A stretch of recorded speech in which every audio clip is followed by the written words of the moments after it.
Assalamualaikum warahmatullahi wabarakatuh. Salam sejahtera, salam bahagia untuk Bapak Ibu guru hebat di seluruh Indonesia.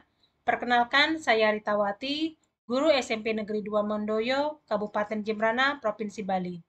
Kali ini saya akan memberikan tutorial atau simulasi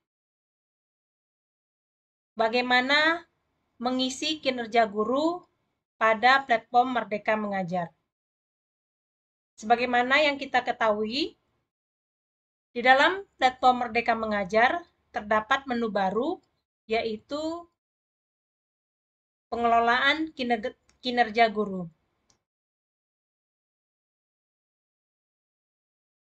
Pengelolaan kinerja guru saat ini sudah berpindah di platform Merdeka Mengajar, di mana tujuannya sebagai alat bantu untuk memudahkan guru menentukan sasaran kinerja yang lebih kontekstual dengan kebutuhan satuan pendidikan dan pengembangan karirnya, demi peningkatan kualitas pembelajaran murid. Pengelolaan kinerja untuk guru terdiri dari 3 tahapan, yaitu perencanaan, pelaksanaan, dan penilaian. Tahapan pengerjaan pengelolaan kinerja yang kita lihat pada tahap 1 ini, yaitu perencanaan. Pada tahap perencanaan, guru hanya perlu fokus meningkatkan kinerja pada salah satu indikator rekomendasi berdasarkan capaian rapor pendidikan yang telah terintegrasi di PMM. Yang kedua yaitu pelaksanaan. Di tahap pelaksanaan, kepala sekolah akan melakukan observasi kelas dan melakukan penilaian berdasarkan rubrik yang telah disediakan di PMM. Kemudian, pada tahap ketiga, tahap penilaian, yaitu kepala sekolah dapat melihat rangkuman pencapaian guru untuk predikat kinerja yang terintegrasi dengan sistem e-kinerja BKN.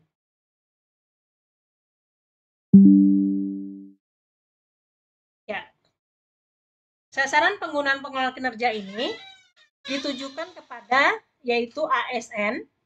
Mulai bulan Januari 2024, guru ASN hanya perlu mengisi perencanaan kinerja melalui PMM yang terintegrasi dengan e-kinerja BKN. Kemudian, kepala sekolah. Di sini kepala sekolah berperan sebagai asesor dan coach bagi guru. Dalam pengelolaan kinerja, KS adalah aktor yang menyetujui dokumen SKP dan melakukan observasi. Sedangkan untuk guru non-ASN dianjurkan untuk turut melakukan pengelolaan kinerja melalui PMM. Sedangkan untuk kepala sekolah sebagai pegawai, kepala sekolah juga mengisi SKP dan melakukan tahapan pengelolaan kinerja melalui PMM mulai 15 Januari tahun 2024. Baik, berikut ini akan saya simulasikan bagaimana cara kita mengisi pengelolaan kinerja pada platform Merdeka Mengajar untuk guru. Yang pertama, Bapak Ibu silakan membuka situs guru.kemendikbud.go.id. Maka akan muncul tampilan seperti ini ketika Bapak Ibu sudah memasuki user dan password. Kemudian di sini kita dapat di dalam menu pengembangan diri, terdapat menu baru yaitu pengelolaan kinerja. Di dalam pengelolaan kinerja ini, kita klik, kemudian kita klik mulai. Nah, di sini kita mengecek terlebih dahulu apakah data kita sudah benar atau masih perlu diperbaiki. Jika sudah sesuai, kita klik data sudah sesuai. Jika belum sesuai, kita bisa klik edit. Di sini kita bisa mengedit golongan, pangkat golongan. Kemudian kita mengedit yang kedua yaitu jenjang jabatan. Jika sudah, kita klik simpan dan kemudian kita klik data sudah sesuai. Nah, di sini kita masih diberi peringatan apakah data diri Anda sudah benar untuk menjaga agar kita tidak terjadi kesalahan terhadap data kita. Kemudian klik data sudah benar. Jika sudah selesai, di sini kita masuk ke praktik pembelajaran. Nah, pada pilih indikator untuk menjadi fokus peningkatan kinerja Anda. Kita diminta untuk memilih indikator yang akan kita gunakan sebagai peningkatan kinerja kita. Di sini direkomendasikan kita mengklik rapor pendidikan satuan pendidikan kita. Nah, kita klik, maka akan terlihat di sekolah kita ini perlu peningkatan pada manajemen kelas, yaitu pengelolaan kelas yang mendukung pembelajaran, serta metode pembelajaran. Di sini kita diarahkan untuk meningkatkan memilih yang kategori rapor pendidikan kita itu masih berwarna kuning. Kemudian kita klik saya mengerti. Di sini kita bisa memilih manajemen kelas dan metode pembelajaran. Kita klik saya mengerti.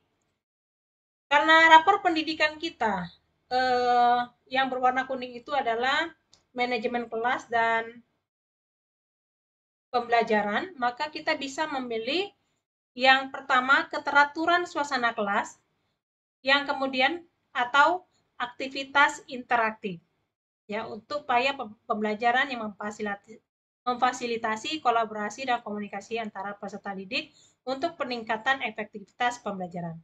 Nah, di sini saya memilih aktivitas interaktif.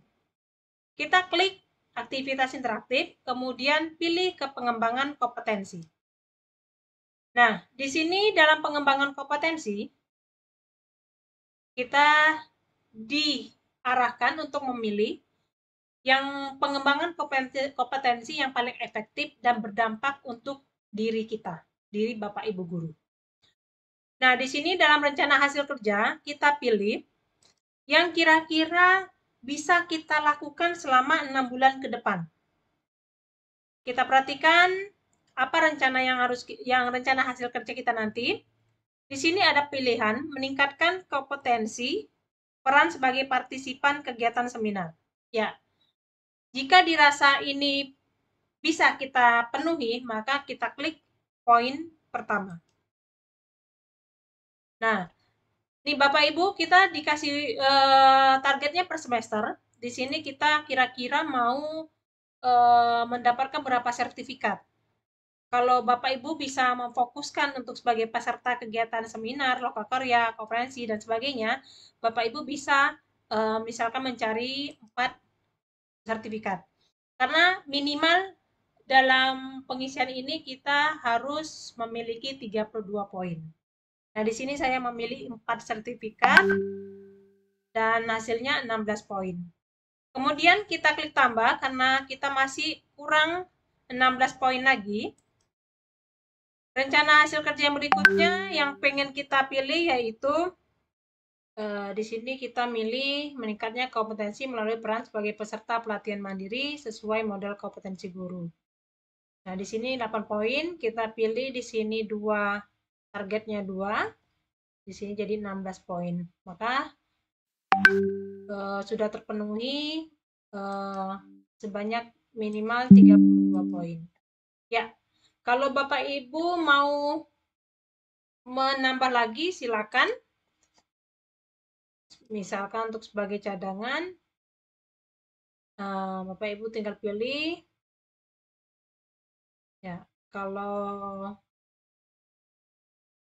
jika Bapak Ibu merasa ini sudah pas, ini cukup dihapus. Jadi 32 poin ini sudah terpenuhi. Kemudian kita klik ke tugas tambahan. Ya, di sini Bapak Ibu tugas tambahannya dipilih. Di sini tugas tambahannya misalkan Bapak Ibu sebagai wakil kepala satuan, maka tinggal dipilih. Kalau Bapak Ibu sebagai operator, dipilih sebagai operator, sebagai wali kelas, pilih sebagai wali kelas, disesuaikan dengan tugas tambahan Bapak Ibu. Kemudian kita lanjutkan ke perilaku kerja. Nah, di dalam perilaku kerja ini ada 7 aspek. Nah, di sini aspek pertama berorientasi pada pelayanan. Nah, silakan Bapak Ibu pilih. Misalkan aspek yang mau ditingkatkan adalah ini bersifat ramah kepada peserta didik. Kemudian bagaimana cara menerapkannya, tinggal Bapak Ibu pilih. Ya. Kemudian aspek akuntabel. Bapak Ibu pilih, kemudian melayani standar yang sama. Kemudian akuntabel Bapak Ibu pilih melaksanakan tugas dengan jujur. Terus bagaimana Anda menerapkannya, silakan dipilih. Ini adalah berupa pilihan. Kemudian aspek kompeten juga begitu, apa yang paling ingin kita fokuskan di tahun ini, kemudian bagaimana cara menerapkannya, silakan dipilih. Untuk aspek harmonis, loyal, hingga aspek kolaboratif, apa yang paling ingin kita fokuskan di tahun ini, dan bagaimana cara kita menerapkannya dalam perilaku sehari-hari, tinggal dipilih tanda panah ke bawah, disesuaikan dengan apa yang kita bisa lakukan. Kemudian setelah selesai, Bapak Ibu bisa pilih ke rangkuman. Ya, setelah memilih ke rangkuman, maka rangkuman kinerja Bapak Ibu akan tampil. Rencana hasil kerjanya apa, target kualitasnya apa, kemudian rencana hasil kerjanya seperti apa. Ini tampil sebagai rencana kerja yang akan kita lalui selama per semester. Setelah selesai, Bapak Ibu bisa lanjut ajukan. Ya, setelah lanjut ajukan, Bapak Ibu di sini masih diingatkan lagi sebaiknya diperiksa, kemudian didiskusikan kepada atasan terlebih dahulu, atau simpan draft jika diperlukan. Nah, di sini kalau Bapak Ibu mengajukan, kalau sudah yakin, maka silakan diajukan. Jika tidak, bisa disimpan sebagai draft. Ya, di sini saya simpan sebagai draft dulu, kemudian akan saya sampaikan kepada atasan. Nah, sampai di sini rencana kerja kita sudah selesai. Kalau misalkan keatasan sudah menyetujui, kita tinggal mengajukan. Setelah mengajukan, nanti kita menunggu proses approve dari kepala sekolah. Setelah itu baru kita bisa melanjutkan prosedur selanjutnya. Untuk simulasi hari ini hanya sampai di isi perencanaan kinerja tahap satunya. Untuk tahap 2-nya kita lanjutkan di tutorial pada pertemuan selanjutnya. Demikian yang dapat saya sampaikan dalam pengisian pengelolaan kinerja guru di PMM ini. Semoga bermanfaat untuk Bapak Ibu. Sampai bertemu lagi pada lain kesempatan. Saya akhiri dengan wassalamualaikum warahmatullahi wabarakatuh dan salam bahagia.